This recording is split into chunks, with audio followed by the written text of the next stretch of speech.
The sports fans of the ancient times, the rivalry of blues and greens, and how it saved Constantinople. Throughout its turbulent history, the Roman Empire underwent tremendous changes. It evolved from a tiny republic to an empire of vast boundaries. It was ruled by the people through the Senate, and it was in the firm hands of the emperors. It lived through long years of peace and prosperity, but also suffered from civil wars and barbaric invasions. Throughout all this time, one thing was a constant though. There was always bread and circus games. Hardly was there a thing the ancient Romans were more passionate about than Munus, the gladiator fights, and Ludi, the chariot races. The popularity of the games was extremely high, even in the age of the Republic, and lasted far into the late ancient period. However, as Christianity gained prominence within the empire, gladiator fights fell out of favor, shifting the attention wholly to chariot races. One of the center spots of Constantinople, the capital of the Eastern Roman Empire, was the famous Hippodrome, a venue where races took place. The Hippodrome was a 450-meter long and 130-meter wide structure built by the Emperor Constantinus that could accommodate more than 100,000 spectators. In the middle of the Hippodrome was a racetrack with two long straight courses with a semicircular turn at its ends. In the center of the Hippodrome, there was a raised median known as the spina, adorned with statues, obelisks, and other decorative elements. This median served as a divider for the racecourse, where chariots would race around it. The Hippodrome was more than just a sports facility. It was a location where leaders could gauge public sentiment. Chariot races were major events, and the presence of emperors was nearly a given. Furthermore, these events were usually financed by the emperor or the prefect. As they observed the race from their royal seats, the spectators would either cheer or jeer at them. Chariot races were unique in providing ordinary citizens an opportunity to interact, in a sense, with their leaders. Chariot races, usually with 4 and sometimes up to 12 4-horse chariots, were thrilling but also quite violent. The tracks were extremely narrow, no more than 50 meters wide, which made steering challenging. The turns at the course's end were particularly hazardous. The lack of established rules often resulted in deadly consequences. Charioteers frequently crashed into each other or the track walls, or were fatally dragged by their horses. Despite the risks, the rewards for victory were substantial. Many charioteers, initially slaves, amassed significant wealth through racing. A famed charioteer named Diocles earned 36 million sesterces in his career, a sum sufficient to feed the entire city of Rome for a year. Besides their wealth, top charioteers were highly esteemed by the public. Some even had monuments built in their honor on the central spinner by their fans. Charioteers were organized into teams, each backed by large and fervent fan bases. Initially, there were 4 primary teams: whites, blues, reds, and greens. However, by the mid-5th century, only the blues and greens remained, having absorbed the whites and reds respectively. On race days, the Hippodrome would be flooded with fans, proudly wearing tunics in their team's colors. They were often also identified by matching hairstyles. They would occupy designated sections in the stands, where they would energetically cheer on their favored charioteers, while jeering at the competition. Such fervor occasionally led fans to throw cursed tablets embedded with nails at rival charioteers, seeking to hamper their performance. The rivalry between the blues and greens was intense, reaching far beyond the confines of the Hippodrome. Historical interpretations suggest that team affiliations correlated with societal class and religious divisions. The blues were often associated with wealthier society members and aligned with Orthodox Christianity. Conversely, the greens were primarily supported by the lower classes and connected with the monophysite Christian faction. Whether rooted in sports or societal divisions, the rivalry between the two teams frequently spilled over into the streets of Constantinople, often culminating in violent confrontations. Notably, in 501 AD, the Greens staged an ambush against the Blues at the city's amphitheatre, killing 3,000 of their supporters. In 507 AD, a major conflict erupted between the two factions after the Green Star charioteer, Porphyros, previously a member of the Blues, won a race. This victory sparked a full-scale riot due to Porphyros's earlier defection from the Blues. The apex of these sports-related riots occurred during the infamous Nika riot in 532. In an unusual alliance, the Blues and Greens joined forces to demand the release of their imprisoned leaders. After their pleas were dismissed, they resorted to setting the city ablaze. Over 4 days, both factions wreaked havoc throughout the city, even advocating for the overthrow of Emperor Justinian. On the 5th day, imperial troops stormed the hippodrome amidst a chariot race, annihilating all 30,000 spectators within. Following this horrific event, chariot races were temporarily banned and fan clubs were disbanded. Despite their tendency to disrupt societal order, fans of the Blues and Greens were as patriotic as they were passionate about their teams. During challenging times for the empire, they contributed their fervor to the defense of the city and the empire. If there weren't for them, the history of the Eastern Roman Empire would have been probably different than we know it today. It was in times when Constantinople faced one of the largest threats in its history, the rage of the dreadful Attila the Hun.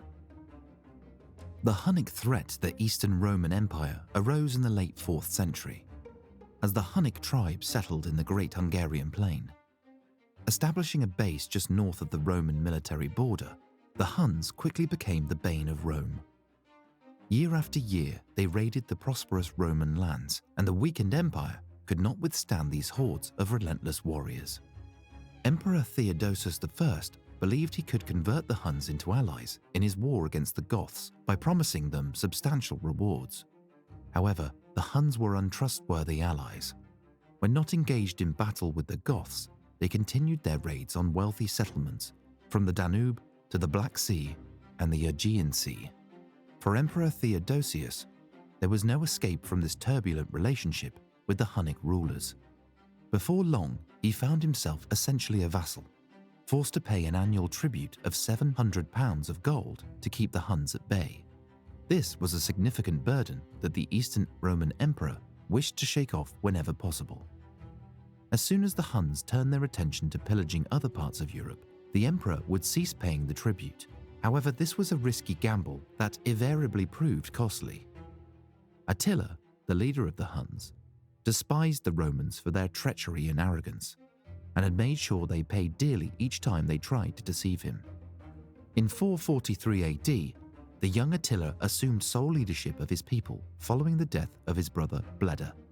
Emperor Theodosius II took a chance and refused to pay the agreed tribute. He presumed that Attila, the young and seemingly weaker of the two brothers, was a challenge the empire could handle. Emperor Theodosius II, however, had not sufficiently learned from history. With little effort, the Huns breached the border defenses and surged southward.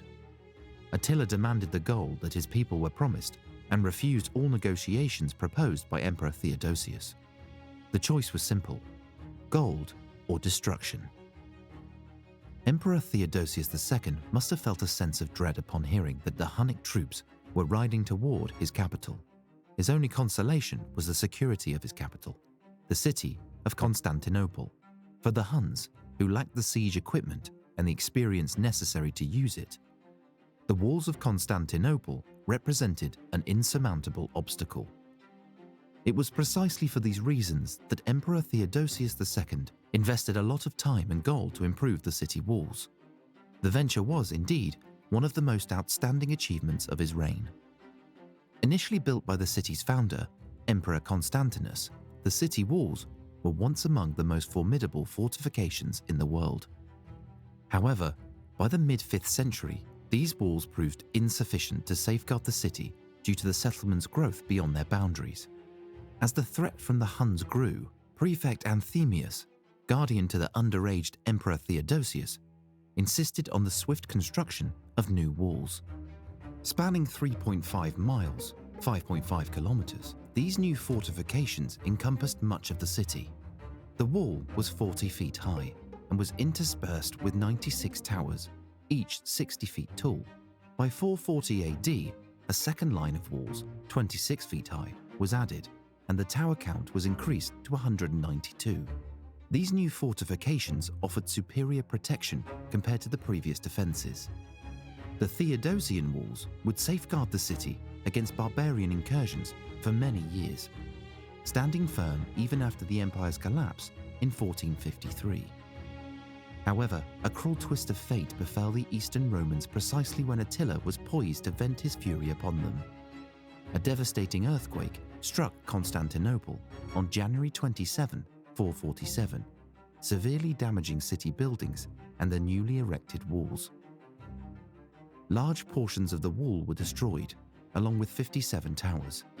In a matter of moments, the city's defense system crumbled, presenting the Huns with an unexpected opportunity to besiege the city.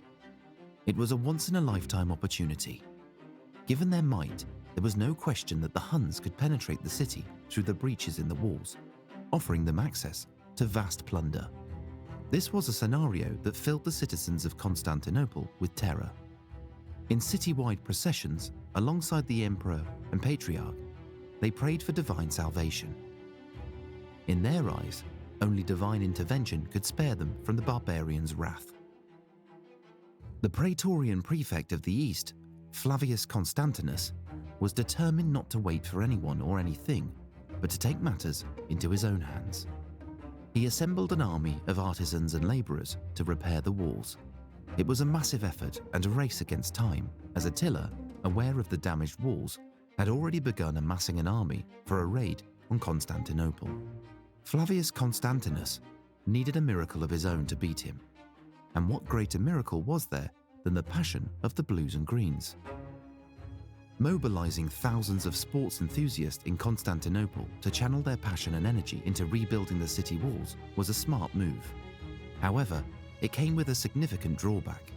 Prefect Flavius Constantinus overlooked the deep-seated animosity between the two factions.